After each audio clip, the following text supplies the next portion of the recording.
Hello मेरे प्यारे दोस्तों, स्वागत है आप सभी का यस कहानी 369 में। तो चलिए आज की कहानी करते हैं शुरू। कई सालों पहले की कहानी है। एक गांव में रामानंद नाम का एक बड़ा ही विद्वान ब्राह्मण रहा करता था। रामानंद बचपन से ही ब्रह्मचारी था, इसलिए उसका परिवार के नाम से कोई नहीं था।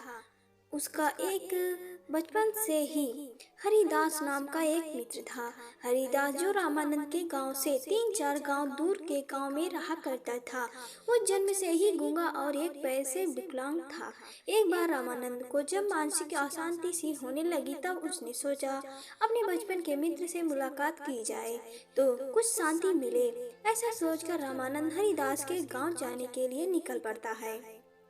हरिदास के गांव जाने के रास्ते में 3-4 गांव और कुछ जंगल भी आते थे। रामानंद जब जंगल से होते हुए गुजर रहा था, तब उसके साथ सफर में महाकाल नाम का एक आदमी जुड़ गया। महाकाल का साथ पाकर रामानंद को भी अच्छा लगा और बातों बातों में उसका सफर अच्छा कटने लगा। चलते चलते रास्ते में जब पहला गांव आया, तब महाकाल ने रामानंद से कहा कि तुम आगे बढ़ो, मेरा इस गांव में कुछ काम है, उसे खत्म करके मैं तुम्हें आगे मिलता हूँ। रामानंद ने अपना सफर धीरे धीरे जारी रखा। वह अपने सफर में थोड़ा ही आगे बढ़ा था कि उसे पता चला उस गांव में कोई फांसी लगाकर मर गया है। आगे महाकाल फिर उसके सफर में साथ हो गया। वह दोनों अपना सफर जारी रखते हुए आगे बढ़ते गए। कई मीलों तक चलने के बाद फिर से एक गांव रास्ते में पड़ा, जहां फिर से महाकाल ने रामानंद से कहा कि इस गांव में कुछ काम है जो पूरा कर मैं तुम्हें आगे मिलता हूँ। और वह उस गांव में चला गया। रामानंद ने फिर धीरे धीरे अपना सफर जारी रखा और थोड़ा आगे जाकर उसे खबर मिली कि उस गांव में एक आदमी को सांप काट गया और आदमी मर गया। रामानंद सोच ही रहा था कि यह कैसा अजीब इत्तेफाक है कि जिस भी गांव में महाकाल जाता है, वहां कोई ना कोई बुरी खबर आ जाती है। कि तभी महाकाल फिर से उसके साथ सफर में जुड़ गया। हालांकि रामानंद पूछना चाहता था, लेकिन वह महाकाल से हिचकिचाहट की वजह से कोई सवाल नहीं पूछ पाया।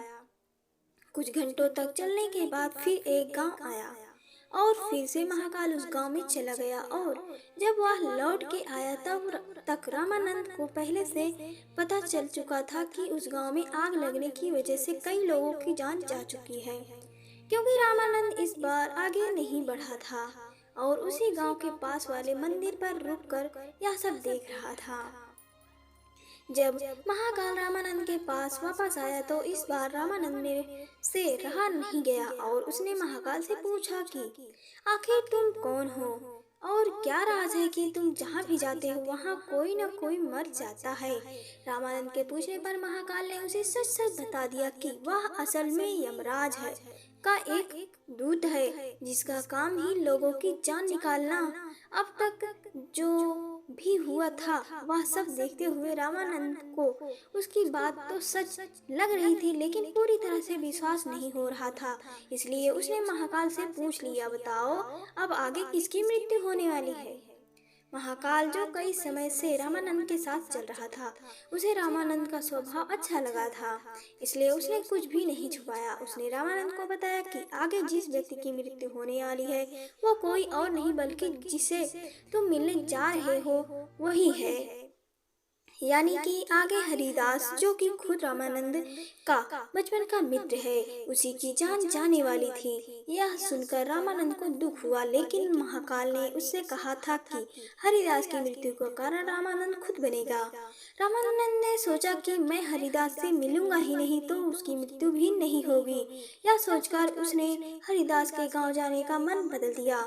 लेकिन तब तक हरिदास हाँफते हाँफते उसी जगह आ पहुंचा जहां पर महाकाल और रामानंद रुक कर बातें कर रहे थे।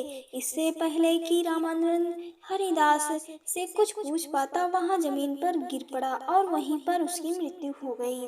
रामानंद को कुछ भी समझ में नहीं आ रहा था कि यह कैसे हो गया, लेकिन उसकी समझ में यह आ गया था कि महाकाल सच बोल रहा है। रामानंद ने महाकाल से पूछा, आपने तो कहा था कि हरिदास की मृत्यु का कारण मैं बनूंगा, दूंगा, किंतु यह तो मुझे मिले बिना ही मर गया, ऐसा कैसे हुआ? महाकाल ने रामानंद से कहा, उसकी मृत्यु का कारण अब भी तुम ही हो, क्योंकि यह 2 गांव पहले से ही तुम्हारा पीछा कर रहा था।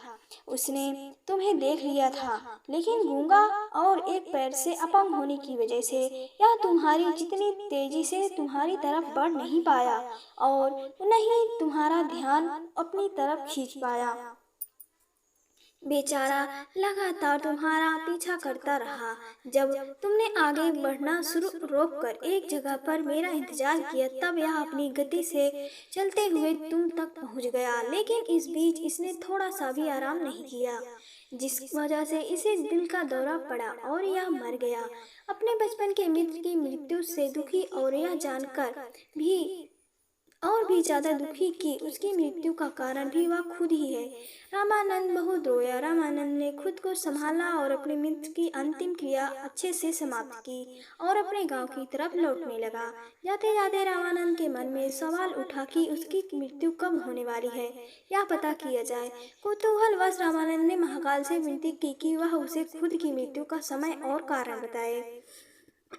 महाकाल को लगा ब्राह्मण काफी समझदार है और वह महाकाल ने खुद देख लिया था कैसे रामानंद अपने परम मित्र की मृत्यु को भी झेल गया था और कम समय में ही स्थिर हो गया था। इसलिए महाकाल ने रामानंद को बताया कि तुम्हारी मृत्यु आज से 3 महीने बाद पड़ोसी राज्य में फांसी लगने से होगी।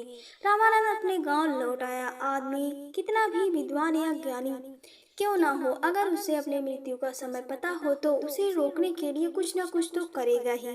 रामानंद भी इस बात का पूरा ध्यान रखने लगा कि वह किसी भी कारण और अवस्था में अपने राज्य को छोड़कर कहीं पर न जाए।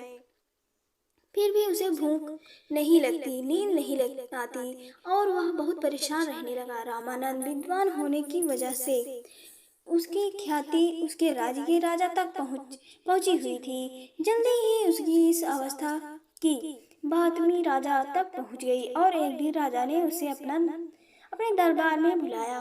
रामानंद को जब राजा के दरबार में पूछा कि क्यों वह इतना दुखी रहने लगा है, तब रामानंद ने सारी बात राजा को आगे बता दी। राजा समेत सभी दरबारियों को इस बात से काफी आश्चर्य हुआ, क्योंकि सब लोग जानते थे कि रामानंद कभी झूठ नहीं बोलता है। इसलिए सभी ने विचार विमर्श करके रामानंद को राजा के महल में ही सुरक्षित स्थान पर रखने का फैसला किया। राजा ने अपने ही महल में रामानंद को रहने के लिए एक बहुत आलीशान कमरा दिया।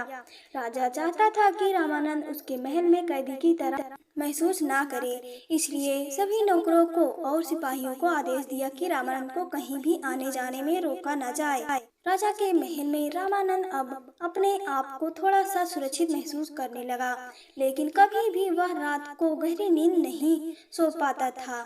उसे बचपन में नींद में चलने की बीमारी थी और यह बीमारी तब ज्यादा असर करती जब आदमी चिंता में सोए या गहरी नींद न ले।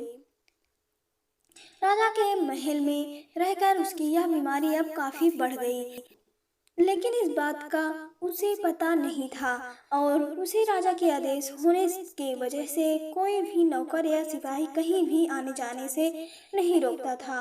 जल्दी वह दिन भी आ पहुंचा जब उसकी मृत्यु होने वाली थी। उस रात भी वो चिंता में सोया और नींद में उठकर चलने लगा। चलते चलते वह महल के असबद में आ गया। एक घोड़े पर सवार हो गया। घोड़ा राजकुमार का था और राजकुमार अक्सर पड़ोस के राज्य की राजकुमारी को मिलने उसी घोड़े पर जाया करता था।